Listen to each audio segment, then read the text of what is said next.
Helmet ভেঙে গেছে, উহুদের ময়দানে রক্ত ঝরেছে, রক্তের বিনিময়ে তামাম পৃথিবীতে ইসলাম প্রতিষ্ঠা হয়েছে।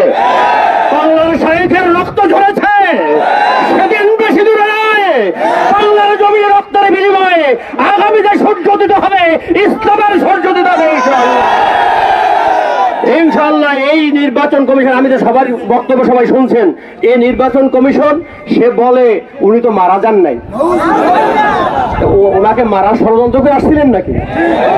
উনি মরবে না, উনি বাঁচবে, বাংলার মানুষ বাঁচবে, ইসলাম বাঁচবে, বাংলার জমির ইসলামের পতাকা উড্ডীন হবে ইনশাআল্লাহ।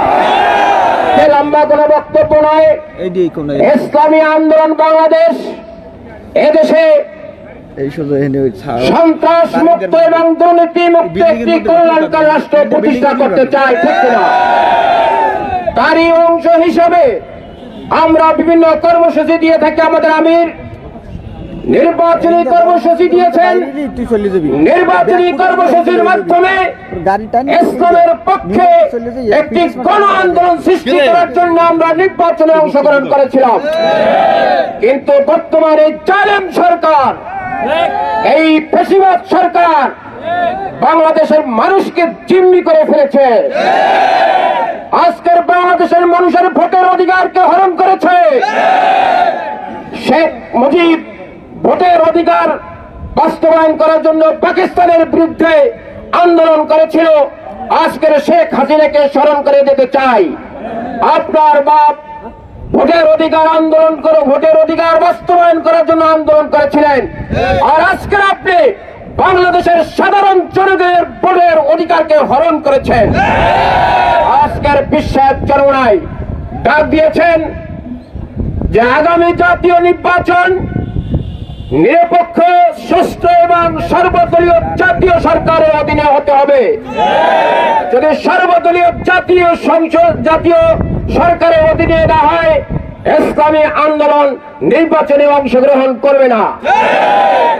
দ্বিতীয় নম্বর হলো, এই নির্বাচন কমিশন একটি অথর্ব, একটি বেহায়া নির্বাচন কমিশন।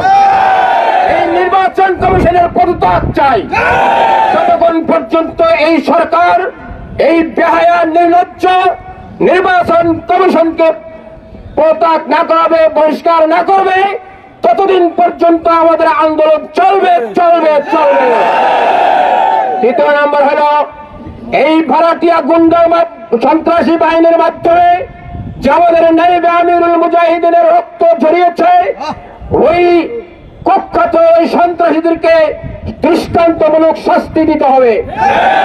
না হয় আমার আমিরুল নায়েবে আমিরুল মুজাহিদিনের রক্ত ঝরেছে, বাংলার কোন মুসলমানের রক্ত থাকতে পারে না। আমরা এই রক্তের বিনিময়ে এর প্রতিশোধ না নেওয়া পর্যন্ত আমরা মাঠ ছাড়ব না ইনশাআল্লাহ। আগামী দিনে আজকের আমাদের আরো কর্মসূচি আসবে, কঠোর কর্মসূচি আসবে। আপনারা সর্বস্তর থেকে কষ্ট করে এসেছেন। আগামী দিনে আমাদের আমিরুল মুজাহিদিন যে কর্মসূচি দেবে, জান মাল রক্ত দিয়ে আমরা সকলে বাস্তবায়ন করার জন্য প্রস্তুত। আমরা সকলে ইনশাআল্লাহ আগামী দিনের কর্মসূচিকে জান মাল এবং রক্ত দিয়ে বাস্তবায়ন করব। সর্বস্তরের জনগণ, দায়িত্বশীল সাংবাদিক এবং প্রশাসনকে ধন্যবাদ জানিয়ে আমাদের মিছিল শুরু হবে। আপনারা যারা মিছিলে অংশগ্রহণ করেছেন, সুশৃঙ্খলভাবে মিছিল আমরা পরিচালনা করব। আমরা কোনো শৃঙ্খল করব না, আমরা এদিকে লক্ষ্য রাখবো ইনশাআল্লাহ। আখির দাওয়ানা আলহামদুলিল্লাহি রাব্বিল আলামিন। প্রিয় দায়িত্বশীল ভাইয়েরা, আমাদের স্লোগান ধরার জন্য যারা নির্দিষ্ট লোক রয়েছেন, তারা আমাদের অটোতে যে মাইক রয়েছে সেই পর্যায়ে মাইকের কাছে চলে যান। আর যারা স্বেচ্ছাসেবক রয়েছেন, স্বেচ্ছাসেবকের দায়িত্ব যারা রয়েছেন, তারা নিজের দায়িত্ব যেখানে দেওয়া হয়েছে সেখানে চলে যান। মূল চ্যানেলের সামনে যাদেরকে দায়িত্ব দেওয়া হয়েছে সেই স্বেচ্ছাসেবক আমরা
Itu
agun.